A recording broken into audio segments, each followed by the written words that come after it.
I think that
Good afternoon.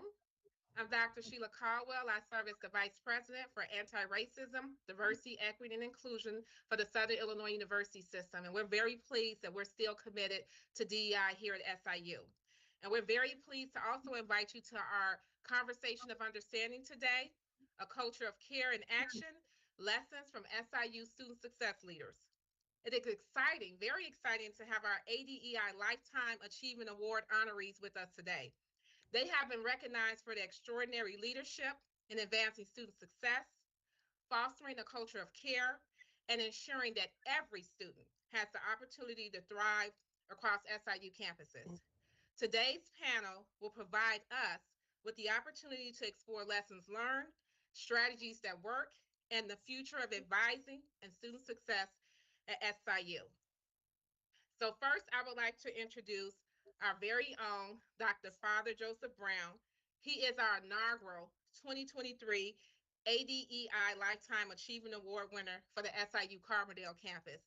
And along with him, we have also our inaugural award winner, Dr. Earlene Patterson, 2023 ADEI Lifetime Achievement Award winner.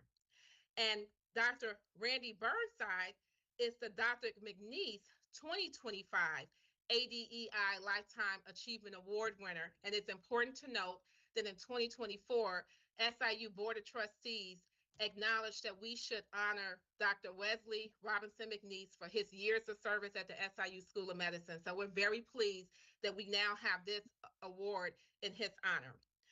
Before I turn it over to the panelists, we're talking about a culture of care. But if I can say this, when we started this award, we said, who are the people across campus, and I'm going to use this word, who love students well, who love students deeply. And these are the people who are on this screen right now. They have sacrificed, they have committed to student success. And again, we are very honored to have you all here today representing your campuses, representing yourselves and SIU in a very possible way. So these are the people who I admire, who I look up to, who are the sages on our campuses. So I think we are not just in for a treat, but we can listen to their words, we can trust their words because they have modeled student success, they have modeled advising, and not only that, they're going to be able to share about the fruit of the work and the success of the work. And so again, please pay attention because it gets no better than the people who are here today. And with that, I would like to turn it over to Father Brown. If you could just share a little bit more about your area as far as years of service and what you teach and instruct on SIU Carbondale. Thank you. This is a very good opportunity, and we appreciate your being able to put this together in such a coherent and effective manner. I have been at Southern Illinois University Carbondale campus since 1997. I came here to be the director of the Black American Studies minor, which was probably the only minor in the country that offered tenure to faculty, even though no one had ever gotten it between 1969 and 1997.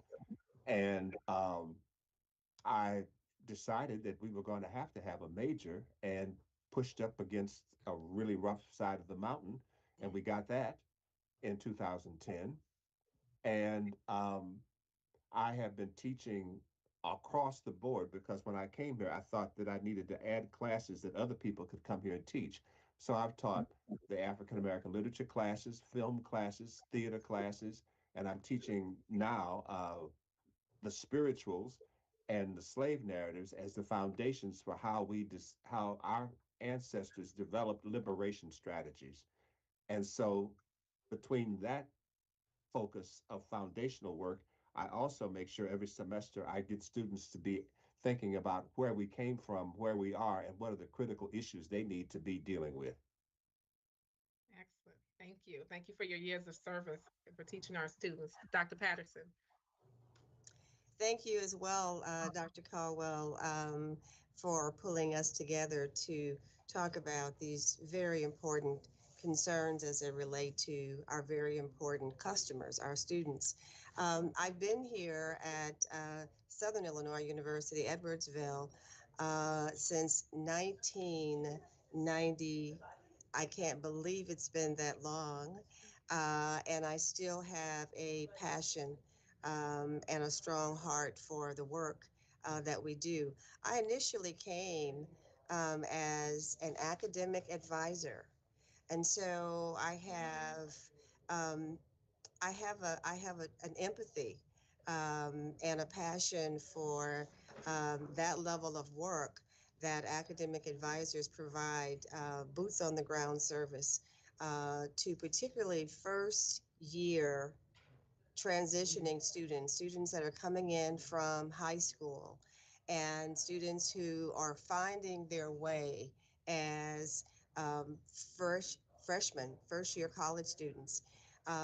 Watching their journey has been quite a journey for me, one that I never tire of, one that I'm still excited about. I currently serve as the Associate Vice Chancellor for equity, diversity, and inclusion, and happy to be a part of this team. Excellent.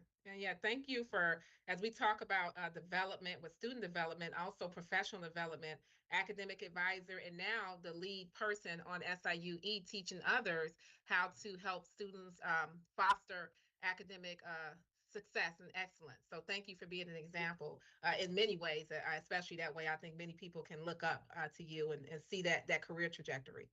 So appreciate that. And last but not least, Dr. Burnside.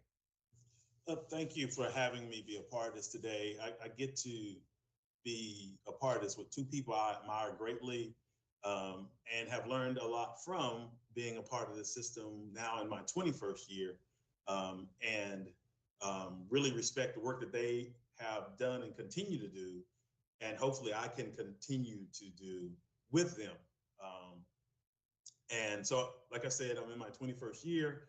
I started out here as an assistant professor in political science in 2005. Got tenure in that department of the first person of color to be tenured in the Department of Political Science at SIUC. Went on to become the director of the Master of Public Administration program in that department, where we again rebuilt that program. Moved from there, did some work in the provost office as a deputy associate provost for a couple of years. And then I got the unique opportunity to join the SIU School of Medicine. And this is my 6th year. For the last 5 or so years, I've been here at SIU School of Medicine as the director of Med Prep, which is the nationally renowned post-baccalaureate program that has helped create so many underrepresented doctors and dentists across the country. And so it's my great pleasure to be here today to be able to discuss how advising students and creating a culture of care around that is so vitally important, especially as we move forward in the societal, I'll just say it that way, environment that we find ourselves in currently. Excellent, thank you. Yeah, and that's a great segue into our conversation. We've heard just some stories here briefly. We got pioneers, we got trailblazers, and we got OGs for you today. So these are the people, as we heard, their years of service. So again, very, very excited. I want to start out before we dive into our conversation. For those of you who have joined on the YouTube channel, this is recorded. This will be uploaded again for further professional development. So we encourage you to revisit this conversation. But also, if you have questions for our experts today, I would welcome you to put those questions in the chat, and we will allocate 10 to 15 minutes to responding to your questions. So as you hear different topics discussed today and you want to unpack some of those ideas and concepts further, please feel free again to put those questions in the chat. We're going to reserve time for that. And so now I would like to dive into our conversation, and I would like to start the first question with Father Brown. And this is for all of our panelists who have joined today. As ADEI Lifetime Achievement Award honorees, how do you define a culture of care in the context of student success? And what does that look like in practice? If you could tell us, what does that concept mean to you, and how have you been able to execute student success across your campus? I don't think that we should ever assume anything before we get the information from the person we're working with. The culture of care says to refer to one of the greatest interviews I've ever heard on public radio, Ruby Sales and her famous interview with Krista Tippett about Where does it hurt? And if you ask the students the questions, how are you? Where are you coming from? Tell me something about you before you start to assume something. The worst thing we can do for every targeted group in this country is making assumptions. So the culture of care is I need to know who you are, why you're doing what you're doing. And if you need me to be with you in that, let's figure out a way that can be effective and not insulting. That's how I look at the culture of care.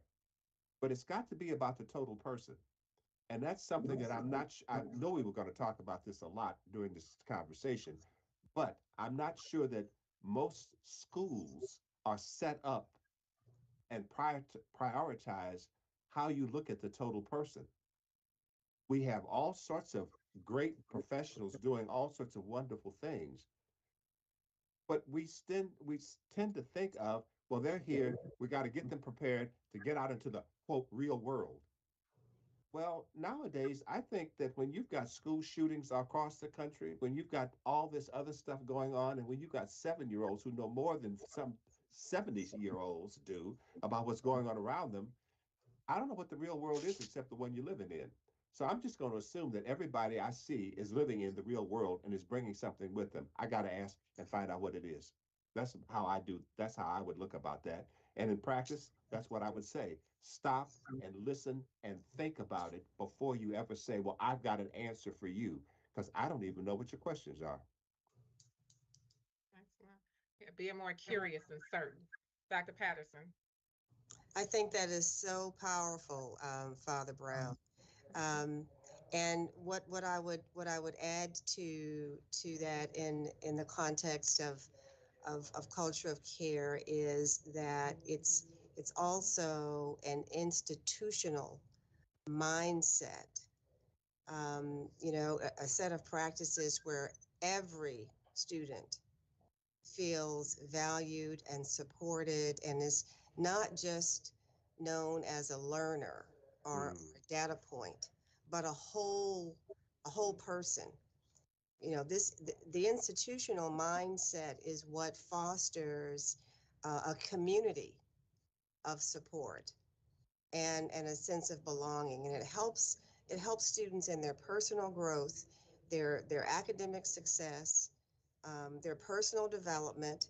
And these are the things that ultimately impacts the student's experience and their persistence and their retention and their graduation. um, Culture of care also refers to services that are accessible, and services that are responsive and meet students where they are. We recognize that our students are coming into the university from all different backgrounds and levels of preparedness. A student may come in who is struggling with juggling work and school. Someone else may be, we were talking about this earlier, someone else may be food insecure. Someone else may be struggling with mental health challenges. Um, it's our responsibility to connect our students with the appropriate resources to their situations and what is happening in their life at that moment. And depending on the situation in the context of academic advising, we may need to meet 2 or 3 more times before we even get to the point of talking about academic advising for the next semester. What that could mean in practice is that when a student is asking for support, we do our best to provide that support, even if we don't have the answer ourselves. An example hmm might be a student comes in to their academic advising meeting and says that they have a bill. They don't understand this bill. Um, we don't just send them to another office. We help them navigate our CougarNet system to find their bill. Then we help them understand what they're looking at. And then we might help them come up with a list of questions to ask when they go over to the financial aid office. It's meeting students where they are, and it's not just about what you may have had in mind for that appointment. what do they need? Mm-hmm. Absolutely. So I heard relationship building. I heard institutional mindset. I heard accessible and responsive resources and services. And with that, you have to be equipped as a leader and as an advisor and specialist to know those things. And you have to care enough, right, to be able to ask the right questions, as Father Brown talked about, and to really dive in. So we're getting some very mindset principles as well as action principles. Thank you for that. Dr. Burnside. Okay, so all of what they said, which is a lot of what I was thinking, but I will add just a couple of things so that we can continue the conversation because I think they have really nailed that particular topic. But when I define it, I think about a few things. When students feel seen, heard, respected, and psychologically safe, they persist and graduate. And so the institution is responsible for students feeling seen, being heard, being respected, and especially feeling psychologically safe. The institution is responsible for that because, as Dr. Patterson alluded to, and as Father Brown alluded to, when the institution provides those things, students persist to graduation. That's what I see as a culture of care. When the institution can provide those things for students, you see greater success. Absolutely. And Dr. Burnside, you being in the School of Medicine, I know that you all teach about that a lot as it relates to a culture of care. But for those of our listeners who might be hearing that term psychologically safe for one of the first times, can you unpack that a little bit? How do you define that? How does that relate to student success? Psychological safety. Well, I think, we talk about microaggressions all the time, and that's one of the things we like to talk about when we talk about that. You know, when students do not feel, so there are groups of students who do not feel like they belong in these spaces, even though they come to these spaces, right? We could be talking about underrepresented students. We can be talking about under-resourced students, as Dr. Patterson so adequately pointed out. So we can talk about underrepresented, under-resourced, underprepared. So when those types of students come into these spaces, they oftentimes will feel like they don't belong in these spaces. And so if we start to treat them in a way that attacks their well-being, their mental well-being, meaning that we in some ways agree with them by our actions that they don't belong in these spaces, then they're going to not feel comfortable. They're not going to engage. They're going to withdraw. And so that's going to create a psychologically unsafe space for them, right? Where their greatest fears are being realized because the people that they're going to for help and the people that they should be respecting are confirming those fears that they may bring into those spaces. So what we want to try to do is create an environment where we help them dispel those fears, where we help them grow and mature individually into better humans, into better students, right? So that's what we should be trying to do, right? And that's what we're talking about. We talk about psychological safety. We want to embrace them. We want to wrap that care around them, not confirm some of the doubts and fears that they may come into the space with. And I think oftentimes we don't think about young people having those doubts and fears when they come into these spaces. We go, well, they should be prepared for this. They should be ready for this. When they get into this space, they should be ready to go. They know what college is. And oftentimes they don't know what college is. They were told that they need to go to it and to do it, but they don't really know what that entails. And so I think making sure that we're creating these psychologically safe spaces for them is paramount to their persistence. No, absolutely. And I would like to follow with that. You talked about psychological safety as importance. I also heard affirmation, right? But if in addition to that, can you share what are some other powerful advising strategies that you've employed for helping students navigate barriers while also maintaining high expectations? A lot of times when we talk about supporting students, people think we're lowering expectations, but how do you help students navigate while maintaining high expectations? So I think for me, over time, I've seen a lot of advising and participated in a lot of advising in many varied forms. So for me, I think in the position I'm in now, in a supervisory position and leading people and having people to advise students, I use what we call here an enriched approach. And I think it's often used, and I think Dr. Patterson has referred to some of the stuff I'm about to talk about already earlier when she was talking about it. But I use what I call the enriched strategy, because we should be enriching students' lives, right? And so if you think about how enrich is spelled, it's ENRICH, right? So if we talk about the A, we're talking about we have to engage students where they are, right? We have to engage them where they are, not where we think they should be, where they are, because we let them in where they are, not where we think they should be. So when we open our doors and we let them in where they are. And they come from a lot of different places with varied backgrounds and varied expertise, right? So we have to engage them where they are. We have to nurture them by providing them with personalized advisement, because all of our students are different. Again, they come from many different spaces, many different backgrounds, urban, rural, suburban, you name it. We get those students, right? International, we get all types of students. So we have to nurture them by providing them personalized advisement for them specifically.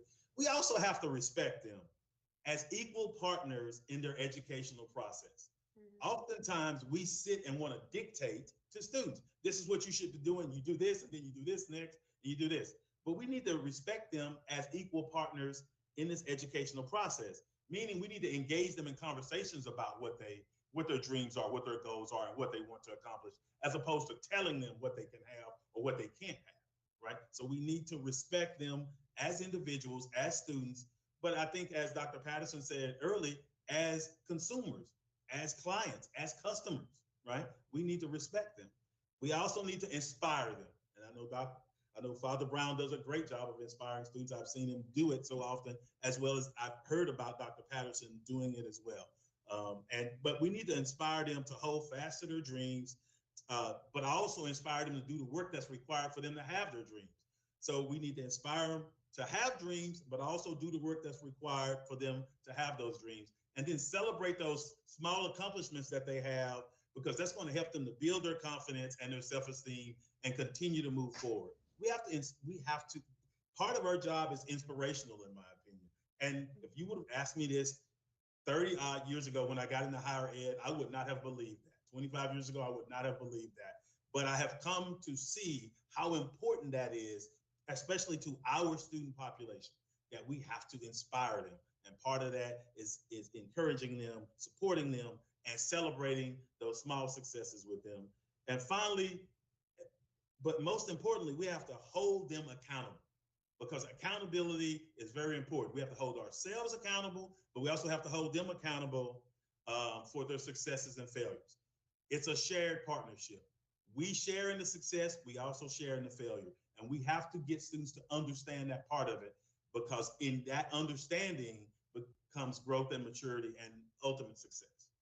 So that's really our approach to how we go about advising students. Excellent. Thank you for that acronym and for those powerful words. And just in case you missed it, we have the word enrich, engage, nurture, respect, inspire, celebrate, and hold accountable. Thank you so much. That is a wonderful model for us to imitate. And with that, I'm going to ask Father Brown. We've heard about just some of the strategies employed at the School of Medicine. If you could tell us at Carbondale, what interventions have you found to be most effective in boosting year-to-year persistence? People might not know we pay attention to how students move through our system and are they being successful. So can you talk about year-to-year persistence with respect to retention rates, particularly as we talk about our historically underserved students? And those could be African-American, first generation, Pell eligible students, rural students. How are we serving those students and making sure that not only do they come, but that they complete? Well, I want to say that the listing that Dr. Burnside just gave us should be universally applicable, and it should be the way the priorities are set up. I have do things in slogan manners, and I've been telling people at all sorts of mandatory conferences on our campus for the last 25 years, teach the students in front of you, not the ones you went to school with. But I also tell all my students, everybody, to ask the question every day, who defines the terms by which you live? And once we can start getting them to ask those questions, we can start to get some real successful things there. But I think when you talk about what are the initiatives that has seen the strongest impact, um, we are struggling at SIU Carbondale because we have been fortunate through your efforts and other people's efforts to be bringing in students through Hope Chicago and some other programs, but we don't have a sufficient number of advisors, and they're not organized in a way that they can complement and support each other the most effectively. So it comes down to the ones who are doing the work have to do exactly what Dr. Burnside said. And I know that it's personal. There are students who are former students, alumni, who are probably in their 40s and 50s, who will still go around and sing the praises of some of the advisors they had 25 or 30 years ago because they sat them down and had a personal relationship with them. It's what we all three of us have been talking about so far today. And what's successful? Exactly what we have said. The people that I know who get those students to come back are the ones who say, I care about you enough that I'm going to call you. I just did that this morning to two students right after I came home from the grade school event I was at and said, I haven't seen you the last two classes. Do we need to talk? Mm. Well, and one of them wrote right back and said, yeah, when can we talk? I already knew that. After all these years, my reflexes are well trained. But if I'm supposed, it's kind of like in healthcare all over the place. If one doctor has to see 25 or 30 patients in one day, they can't do anything. So if one advisor is responsible for 50 or 60 students, somebody's going to be missing an awful lot of information because it's going to be transactional and pretty much by the book, and we're going to do this, going to do this, going to do this.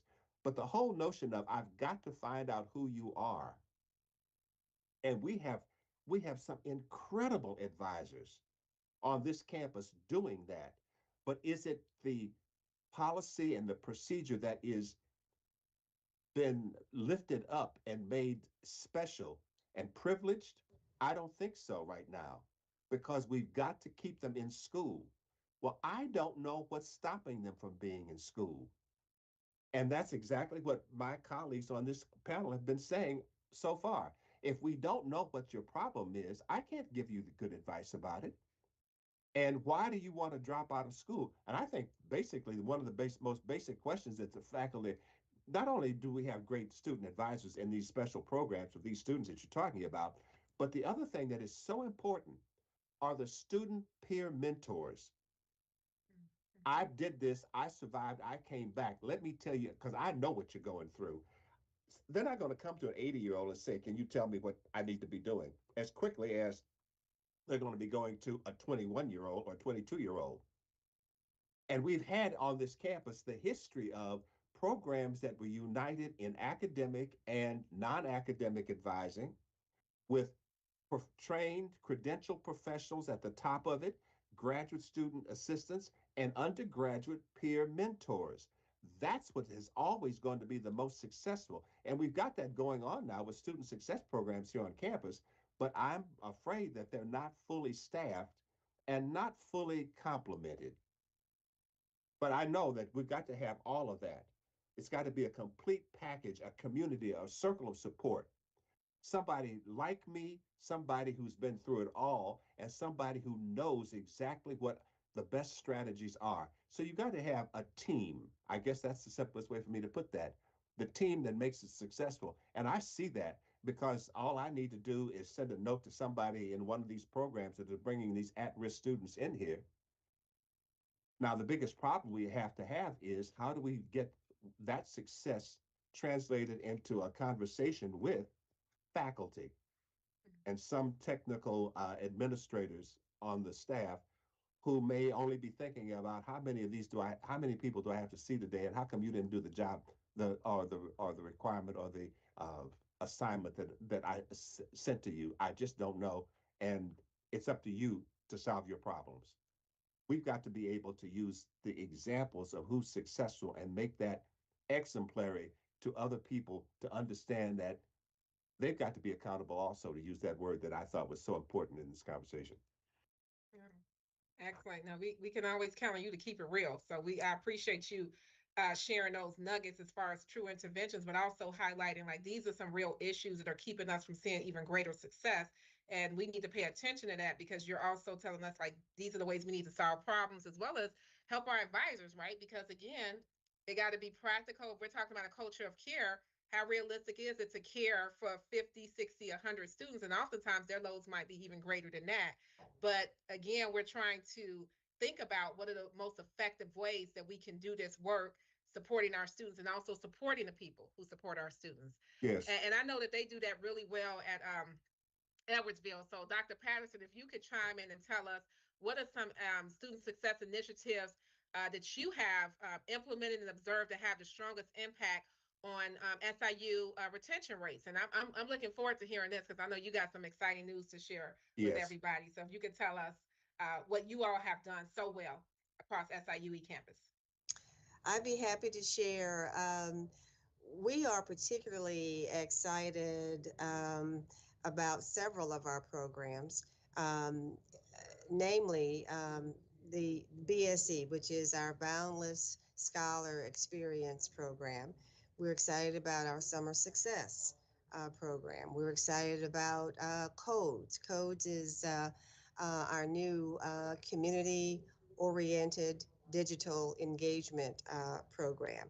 These are programs that have impacted our student retention.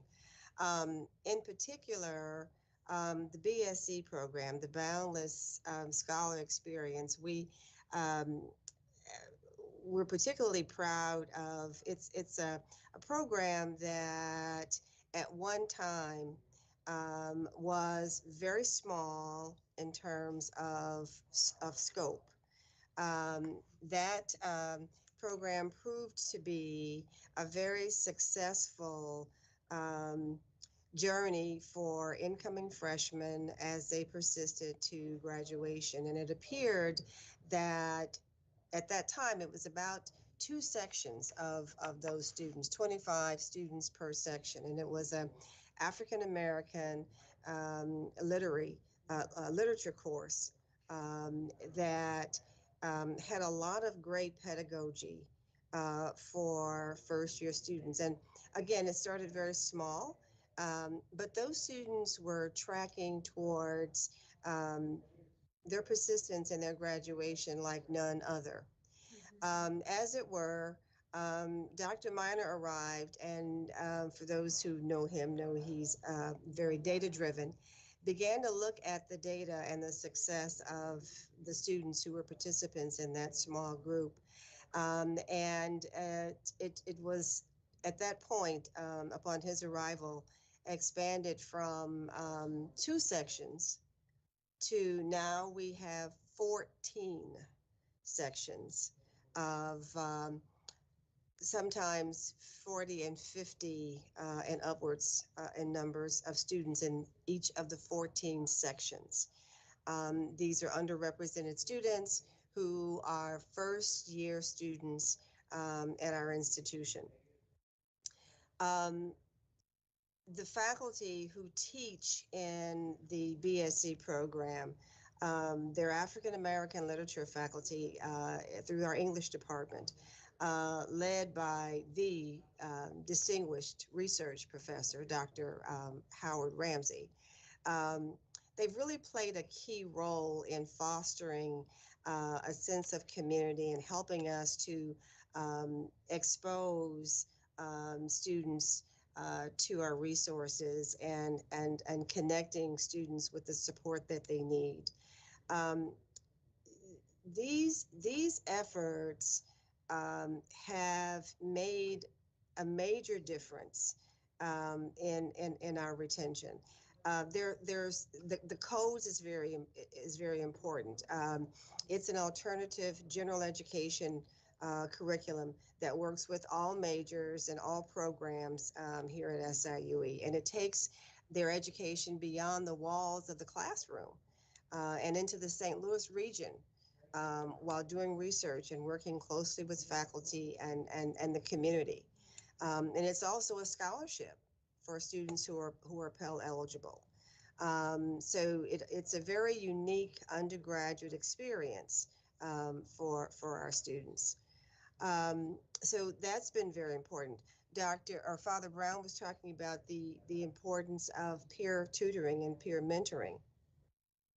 That has positively impacted our student retention. Students are more likely to be retained where they feel seen and heard, as Dr. Burnside just said, and when they have models of success, not only from professional staff and faculty, but especially amongst their peers.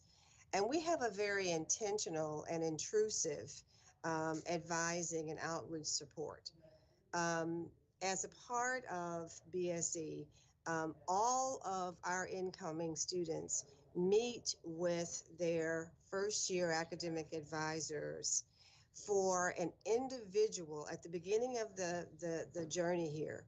At the very beginning, they have their own individual orientation session where we talk about the expectations of this particular institution and what that's going to mean for their success.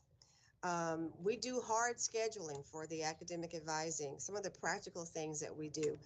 We don't wait for students to make appointments. We'll make the appointment for you. We know when you have classes and when you don't. So we'll make that appointment for you and make sure that you're here. Our academic intervention is very intentional. We have success coaching. We've just expanded our team of success coaches. That's making a world of difference. A very critical piece is our early warning and support system for first year students. That's where faculty are providing academic advising staff with information regarding students' progress very early in the semester. We have a program called GRASP, which is our grade recovery and academic sustainability program. It's an intrusive and intensive support for students that are on academic probation. Um, we can go on. We've got Collegiate 100 advising where we focus on our African American males. We have something called Spill the Tea, where it's just for African American females. And it's led by some very dynamic people here. Dr. Kelly Atkins initiated Spill the Tea, and it has become something that students look forward to. They meet once a month and they spill the tea. We have a retention plan. It's a very dynamic and evolving plan that engages and supports our students as we get information in the early warning systems. Um, we partner with our parents and other supporters that are part of the village. So it's a very expansive effort, but we also include our internal partnerships with Access, our counseling services, university housing, our dean of students office, our financial aid office. All of these collaborations are important to student success and retention, and then our advocacy for the care and the cultivation of supporting underrepresented and marginalized students. That's who we are and what we do. Some of the critical feedback is that we still need more of our faculty to participate in that early warning system, raising flags early enough to really inform our advising team and our success coaches um, as early as possible in knowing what we need to be able to help students connect with resources. So I could go on and on, but that's a little bit about how we have moved the retention needle. No, absolutely. You gave us a mouthful and very powerful strategies. I heard vision, I heard team, and I heard a lot of strategy, right? Proactive strategy. as well. And I would like to say that all of those efforts have culminated into SIUE closing the institutional equity gap, because it's not an individual, it's an institutional equity gap for Black and white students. That first year retention rate is now at about 81% for Black and white students. And I want to say that's so significant, because if you look across not just our state, but our nation, very few institutions have achieved that type of milestone. So I just want to say bravo to you and your team, and just to SIU. And I also just want to acknowledge Chancellor Minor's vision, coming in with an asset-based approach mindset, right? Oftentimes people look at these issues from where our students are lacking, but you all looked at a program that was very successful and said, how do we scale that program? Not like, let's look at what's lacking, let's look at what's working, and then let's do more of that. And so now you have 7 times, you did a 7 times scale multiplier. You're talking 2 sections, now there are 14 sections. And that in itself is not just vision, that's a lot of work, that's a lot of effort. So again, you all are a national model for success. So thank you for sharing that. And again, we're able to see the fruit of all of that hard work and effort across the SIUE team. So not, again, your leadership, Chancellor Minor, Dr. Harris, just everyone that you mentioned, and even more people that we can't mention, just amazing work. So thank you for sharing that. I'm going to go back and look at this. Dr. Caldwell, I want to underline 3 things that she said that are so important, because they fit into some of my long time experience. The first one is that this is an African American literature class. That teaches them not only to learn how to read and write, but to think in terms of their culture and hear the voices of people who can help them learn how to speak their own reality. That's one thing. Well, what are they? That's not going to help them get a job. Yes, it is. It's going to help them think and be. That's that psychologically safe space that Dr. Burnside was talking about. The literature class is absolutely essential. Learning how to read and write. That's one thing. The second thing was involving the parents, because one of the very first get rid of the gap in retention rates was the one that I helped to establish at the University of Virginia way back in 1986. And that had a Black Parents Advisory Group, because the other questions that I know you're going to ask us are about family background and some of the crises. Mm-hmm. And if we don't know what their family situation is your mother incarcerated? Have you, is your father not able to help because of some illness or something? We just have these stereotypes that we presume. But the other part of it is when they get these Pell Grants and these other loans and everything else, and their first generation, no matter what their ethnic or cultural background might be, do their parents actually know that they're not sending them here to help support them, but they're coming here to support themselves? Because sometimes the students are using that money to help raise their own families. And we need to know those kinds of things, but the parents need to know what it means. And if they're the first generation students, we have an obligation to involve their parents in learning what college is also. Those 2 things I think are extremely important. And then the third thing always has to be, do we have enough people being trained as faculty? Those 3 things I think are going to be a whole lot of increasing retention and success rates, because that's where it is. So I just had to just kind of, take the privilege of being an ancient person and say that. No, yeah, that was exactly right on time. And one of the things that you said, as far as getting more faculty, having parents involved, having culturally responsive pedagogy, right? African Americans seeing themselves in the literature, having African American scholars. And one of the data points I want to introduce when we look at some of these disparities that we don't talk about enough, that is proven in the literature, is that students do better when they have teachers who reflect their demographic background, right?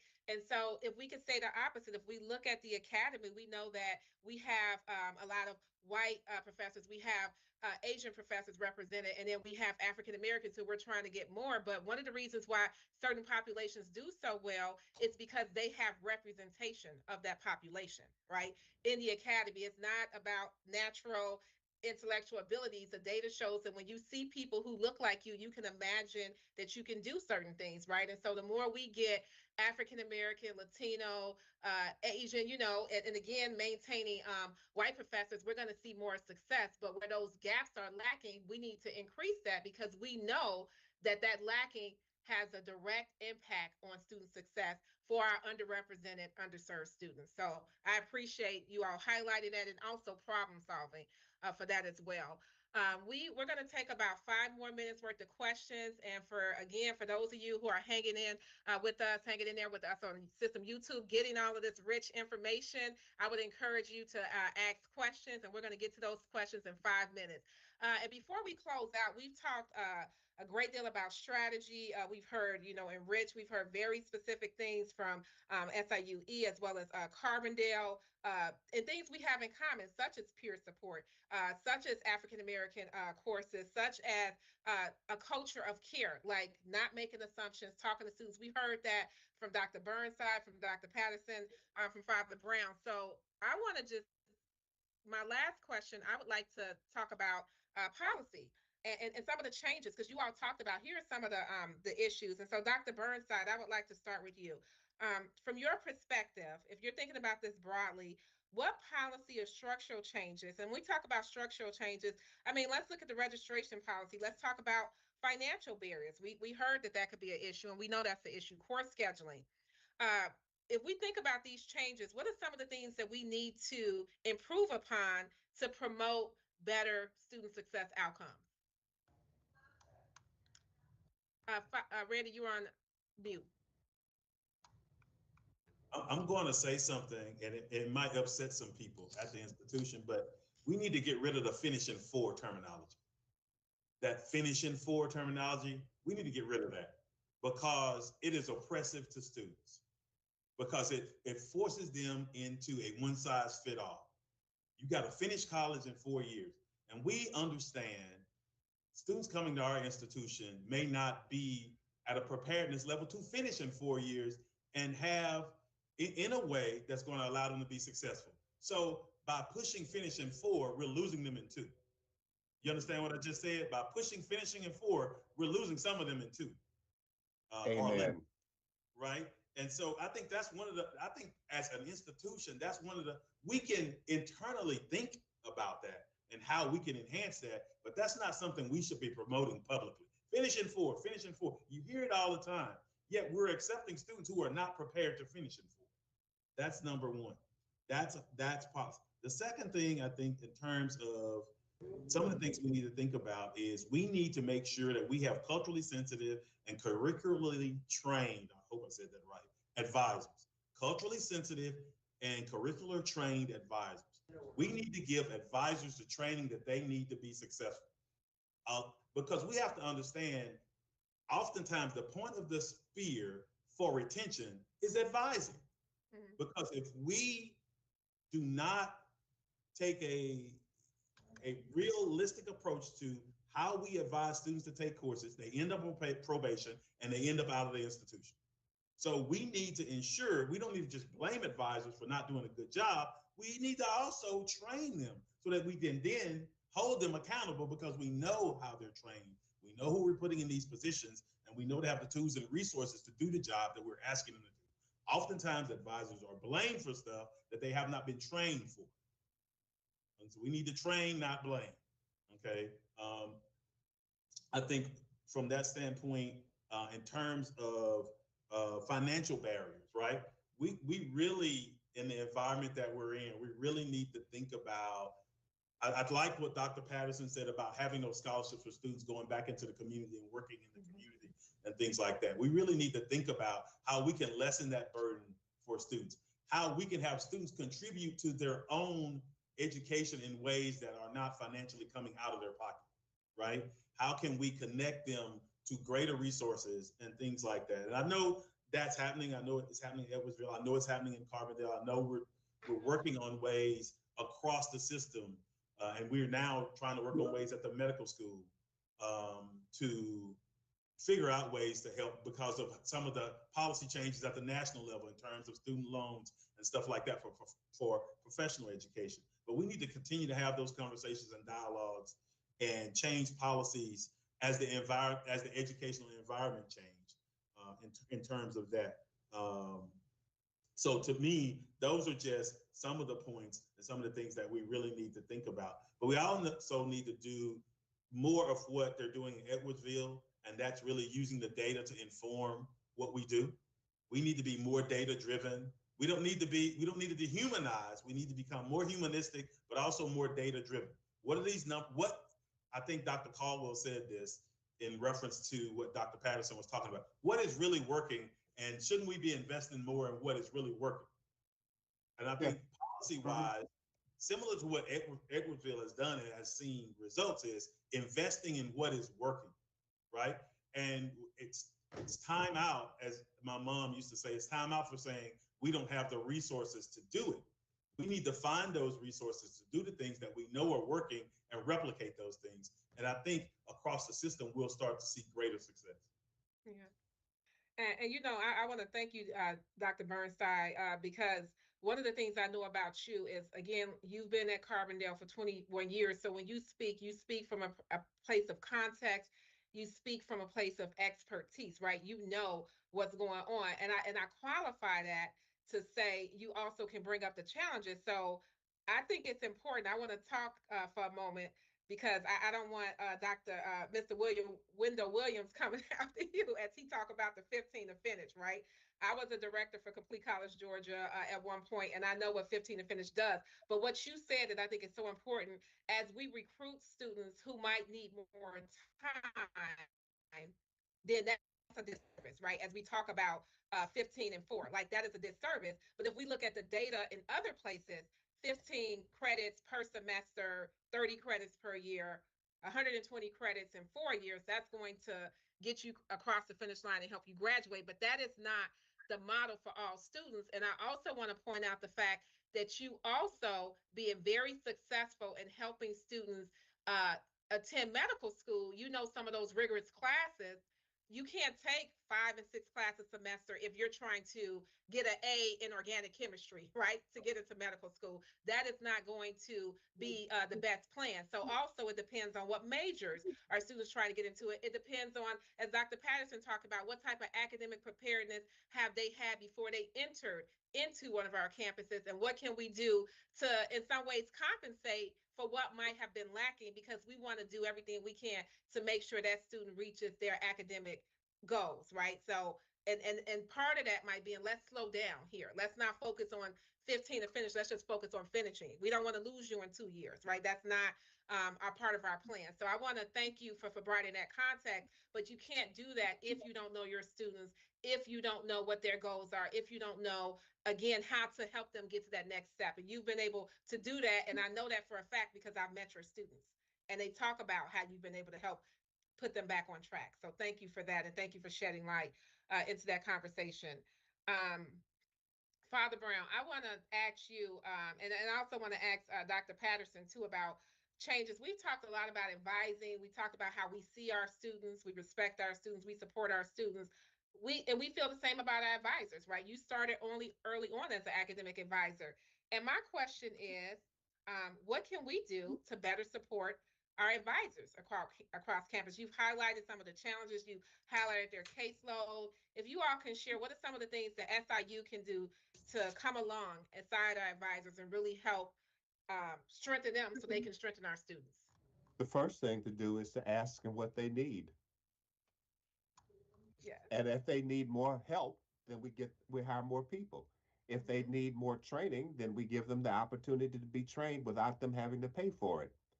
How do we help and I think that our advisors, we should also give them the opportunity to explain to the faculty what they expect from the faculty, because otherwise they're sending their innocent children into the lion's den. And that's not good either. And that's going to give me the last thing I'm ever going to say in any of these conversations of understanding, because you know I just never like to talk too much. Here are the other two policy changes. I would like to see, when we're doing job searches for faculty, to ask them whether or not they have had any pedagogy training. Because the difference, and I've got people quoting it to me now, the difference between being a teacher and a professor. And the other thing I would make a requirement at every university in this country is that every graduate student has to take at least 2 classes in pedagogy, in teacher training, because they're trained to be scholars, to write that 300-page dissertation that Dr. Burnside had to read today, but they're not necessarily trained on doing the things we're talking about in this conversation because they only see the professor up there doing it, and that's how they think they're supposed to be when they take over. And if we don't, I was lucky in my priesthood training, we had to get certified to be teachers. I don't know people who would have to be that to be teaching on a college campus. If you got the charism, if you got the genius, if you got the skill set to do it, great. But that's not what you're going to be rewarded for because all research institutions is research, teaching, and service. Teaching is not primary, and we're going to have to make it more and more primary. And we're going to have to also say, if you don't have a stable family life, we're going to find something here for you to have a stable, psychologically safe space. But teacher training and asking the advisors what they need, it's really quite simple. And if they tell us we need more people on to be advisors, then we got to hire some. Absolutely. And what you just highlighted is what our students need, we need as well, right? Faculty, staff, advisors, we need it as well. And I do hope that the appropriate people are listening because we have acknowledged over and over again that one of our weaknesses across higher ed is the lack of pedagogy and training in higher education, in doctoral programs, and how that is a hindrance when people come in and they got to take a couple of years to figure it out. While you're figuring it out, students are suffering, right? And we don't want students to suffer. So yeah, thank you for that. And again, that is something that should be changed and transformed at a national level. I'm going to give the last word to Dr. Patterson, and we want to thank those who have joined us for YouTube. We know that this has been a thorough conversation, so at this time we didn't have any questions, and so we wanted to continue with some of our prepared questions. But before I close out, Dr. Patterson, any words of wisdom as we continue this student success work? Yes, I just wanted to add to what Father Brown is talking about in terms of this support for academic advisors. There are about 3 major challenges, I think, that limit advisors' impact.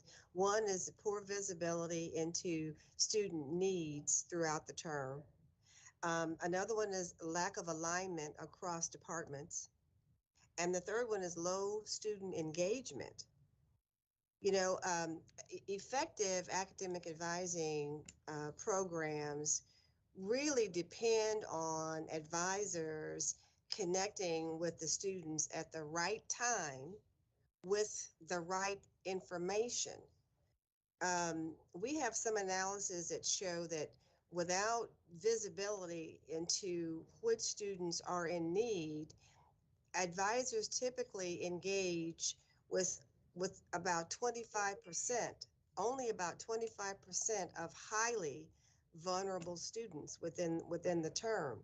We often find that advisors use most of their time helping students who are often better prepared for college and usually in less need of the help because those students are most likely to persist typically, and they seek services on their own. And that keeps advisors' calendars full, especially around peak advising times. And it limits the capacity to impact the more vulnerable students. And that's a problem that we face, all the time. Most advisors don't have access. We were talking about that early warning system being so important.